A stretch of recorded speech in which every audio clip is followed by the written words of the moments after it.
The beginning of the 2024-2025 regular season for the Philadelphia 76ers has been nothing short of a nightmare. And today that nightmare continues as Shams put out an article talking about a team meeting that took place last night after a loss to the Miami Heat, making the Philadelphia 76ers 2-11 in the NBA, tied for the worst record in the Eastern Conference. I've made quite a bit of videos about the process over the past couple of years, chronicling it all the way back to 2018 and in depth, really talking about how what has happened every single season to a team that always seems to fall short and have weird things happen. But this year, the breakdown isn't happening at the end of the year. It started from the beginning, being 2-11 with Joel Embiid only playing in 3 games, playing very badly in those games, co-star Tyrese Maxey only playing in 7 and currently being injured, and then newly acquired free agent star Paul George playing in just 7 as well. It's nothing short of a disaster. Matter of fact, there's probably just one bright spot to this horrific start,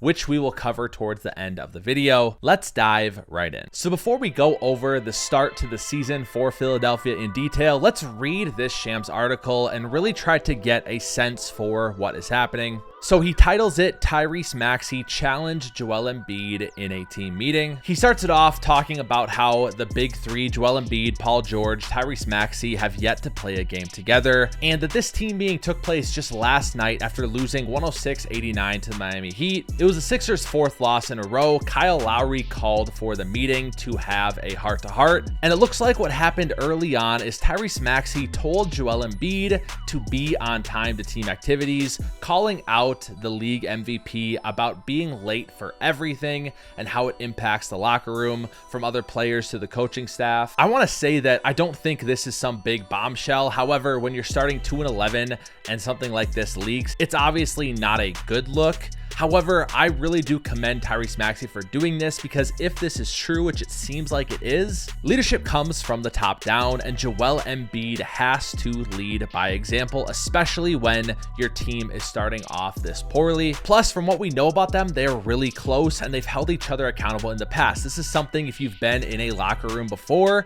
it's not an uncommon thing to do. And so I think it's great that he did it. I think it's healthy that he did it. I don't love that it got leaked. However, it is what it is. Maybe it getting leaked is going to really kick Joel Embiid's butt into shape. The direct quote was, Tyrese loves big fella, but this is an elephant in the room. And then they go on to mention that Nick Nurse has been told by his players they want to be coached harder. And it sounds like Joel Embiid really did accept the messages in this meeting. However, he's confused about some X's and O's things they're doing on the court. So with that being said, reading the article, getting it out of the way, I kind of gave you my thoughts on it. I don't think it's that big a deal. I don't think it's a negative thing at all. I think it is positive and needed. Ever since 2018, Joel Embiid has led his Sixers into the most catastrophically dramatic playoff exits. So it means a lot more to Philly fans than just a random season where expectations aren't being met. It feels like this has been a broken record, a time loop that they've been in for 7 years now. Whether it was getting beat by a last-second buzzer beater in Game 7 of the Eastern Conference Semis to Kawhi Leonard and the Toronto Raptors in 2019, or getting upset as the #1 seed in 2021 when Ben Simmons completely malfunctioned versus the Atlanta Hawks, or even in 2023 when they played the Boston Celtics in the Eastern Conference Semis. Joel Embiid missed the first game, yet the Sixers found themselves up 3-2 going back to Philly for Game 6. Instead of closing that game out and getting the monkey off their backs, getting to an Eastern Conference Finals, Joel Embiid does not touch the ball for the final minutes of the game. The Sixers lose. They go back to Boston for Game 7, and they exit the playoffs once again. It always feels like there's something. There's always an injury. There's always something happening that ends up going against Philadelphia. But this season was supposed to be different. However, I feel like we've been saying that for a while now. This one really did feel like it was different as well. And so to really set this up, let's rewind quickly back to January of 2024. The Sixers are the 3rd seed in the Eastern Conference, and Joel Embiid gets hurt on this play versus the Golden State Warriors, causing him to miss 28 straight games. Meanwhile, the Sixers fall from the 3rd seed to the 7th. He does get back before the playoffs, but instead of having home court advantage playing the 6th seed Indiana Pacers, you're now in the play-in tournament, and after winning that, drawing the New York Knicks in Madison Square Garden. This was a series that they absolutely could have won, and Joel Embiid for a large part of it was really good. There's a couple fourth quarters he definitely did shut down, but his on-off plus minus was incredible in these playoffs. I think what a lot of Sixer fans were thinking after that loss was, okay, we're not planning on Joel Embiid missing 28 straight games again, falling all the way down. Plus, Daryl Morey purposely did not sign Tyrese Maxey to an extension to have all this cap space going into the 2024 off season. So we're only going to be better next year, and we were the 3rd seed before Joel got hurt. They signed Paul George to that massive contract as the 3rd co-star alongside Tyrese Maxey and Joel Embiid. Then Tyrese Maxey signed his own big deal. You had guys like Andre Drummond, Caleb Martin as well. And most people are saying Daryl Morey had a perfect offseason. The Sixers team is light years better than last year. Daryl Morey even said himself, we're talking April, May, June now. That is all we are focused on. But then Joel Embiid is not ready to play starting the year, even though he played in the Olympics, which still confuses me a little bit. I get he's super extra precautionary and he's not playing in the Olympics the way he plays in the NBA. However, he should not have been playing if that were the case then. Then Paul George hyperextends his knee in the preseason, and it's just Tyrese Maxey out there for the season opener. They drop to 1-4 quickly before Paul George returns to give Tyrese some help. After that loss to the Grizzlies to go to 1-4, Joel Embiid pushes a reporter in the locker room after the game due to some bogus article he wrote in the offseason, which I agree is horrific and probably shouldn't be shoving people, but I don't blame him for what that reporter wrote. Still, it added drama to this season in a year where Joel Embiid was MIA and there was a lot of uncertainty around when he would return. With Paul George out there with Tyrese Maxey, they lose to the Suns 118-116. They fall to 1-6, losing to the Clippers, and Tyrese Maxey hurts his hamstring. So now he's out for a couple weeks. It's just Paul George. We're not sure when Joel Embiid exactly is going to come back. So now we have Tyrese Maxey injured, Joel Embiid suspended, and Paul George trying to learn how to play within a new system, only 2 games back from a hyperextension of his knee. They win their 2nd game of the season, going 2-7 due to rookie Jared McCain's brilliance with Tyrese Maxey out. And finally, Joel Embiid debuts versus the New York Knicks on November 12th, but he plays just 26 minutes and goes 2 for 11 from the field. The Sixers lose once again.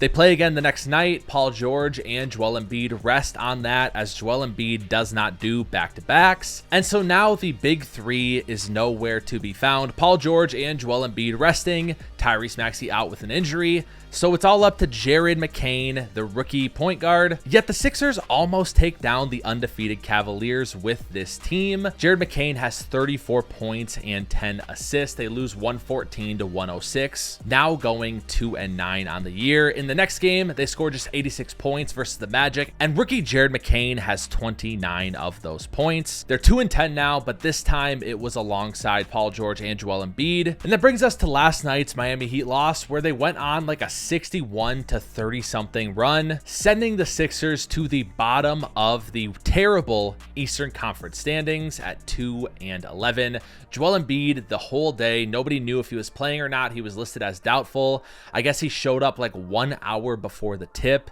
said he was playing even though he was sick. Scores just 11 points. Paul George scores 18, and Jared McCain, again, the rookie, leads the team with 20 points, 4 rebounds, and 4 assists. Then today, the Shams article comes out. Tyrese is looking at a return next week due to his injury, and that is the current state of the Philadelphia 76ers. it really does come down to just one thing. And I'm not someone who likes to sit here and hate on Joel Embiid. I know he has a lot of people out there that really do not like him, and that's your prerogative if that's how you feel. I'm not really there. He does things that irritate me. I really appreciate certain aspects of his talent. I'm not a huge fan, obviously, of the foul baiting, but I kind of am slightly rooting for him because I've covered him so much in the past. However, Joel Embiid's not a leader, and I think that's the biggest thing I'm learning through this entire process is until he decides to step up and lead, which hopefully Tyrese Maxey got through to him here, I don't know what you can do. Like, it doesn't feel like I don't know. It's hard because he says the right things at times too.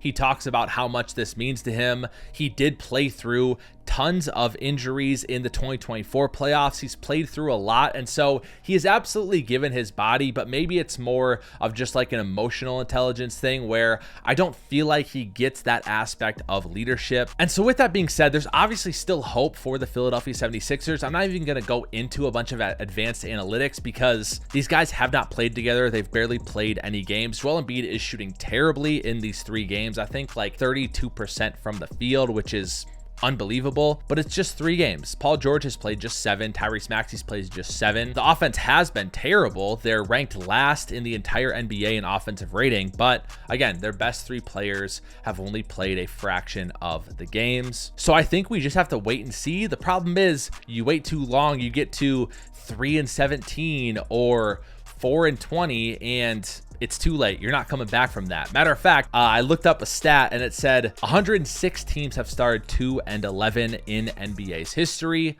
Just 8 of them have made the playoffs, 3 of them with a winning record. Now, I don't think you're gonna need a winning record to get into the play-in.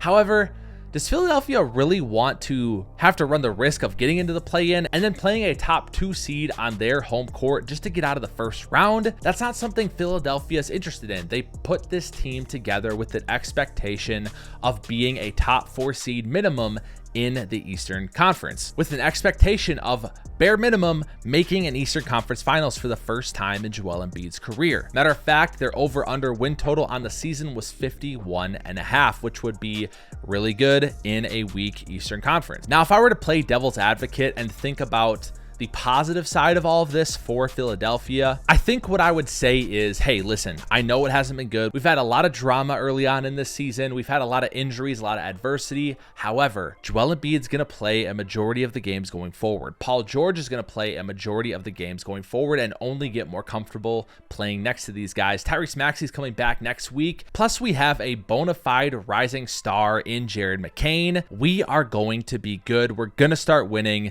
Everything's going to be okay. And I can see that vision. I think it can happen. I think it is probably just as likely to happen as it isn't. However, I think the scary thing is you're 2-11 and everything kind of has to go right for you health-wise over the next couple of months. And so if that were to be the case, if everyone stays healthy, I think Philly still is a top 5 seed in the Eastern Conference. However, you never know. You never know. It takes just one of those 3 guys to get injured, and a lot of disorganization, lack of leadership has been swirling around this team. And so it's going to take a lot of emotional fortitude to be able to climb out of this hole. Again, I do want to highlight just how good Jared McCain has been in the absence of Tyrese Maxey. Over his past 5 games, he's averaging 26.6 points per game on 44% from 3. This is a team that has the worst offense in the NBA. Everyone's shooting terribly as well. And so for Jared McCain to do this really has injected some life, as much life as you can inject into a 2-11 team. He went from being plus 5,000 to start the year to win Rookie of the Year to now being the favorite. And I love that his playmaking is something not a lot of people thought would be here this quickly. They thought it'd be something he would have to develop, but it seems like it's just something he didn't really have to show at Duke, and it is a part of his game. I also love his ability to relocate after passing the ball. A lot of people have been talking on Twitter about how it is Steph Curry-esque, and I understand that comparisons like that can get tiresome, but it really does look like Steph if you see the clips. So with that being said, I hate to do this to myself, but I still am hopeful for the Sixers. I really am. I mean, worst case scenario, they're in the play-in and there may be a game or two below 500, but I think best case scenario, they sneak into a top 4 seed, maybe 5. The East just isn't good. You have Joel Embiid, you have Tyrese Maxey, you now have Paul George and Jared McCain. Like, I don't see how in a terrible conference, barring any health issues, that you do not rebound. It's just they have to rebound fast. Nobody can climb out of too deep of a hole psychologically. And so these next couple of games are going to be very important. We'll see. Maybe we're making another video in December about their incredible turnaround. If I had to give it like a percentage, I would say it's probably 60-40 that the Sixers turned this around. I think there's too much talent there and there's just too little of a sample size of these guys playing together. I think they'll be all right, but they drop the next 2 or 3. I don't know. You're getting to like real danger zone where you start thinking about, I guess you're probably not pulling the plug. They don't have their own 2025 first, but guys are not going to be motivated getting out there if you're like 4-22. They're not, or 4-20. Like, they're not going to be playing hard. They just aren't. So anyway, with that being said, that's all for this video, guys. Thank you so much. Check out that Cavs Celtics game tonight. It's going to be the best game of the early NBA season. And as always, we'll see ya on the hardwood.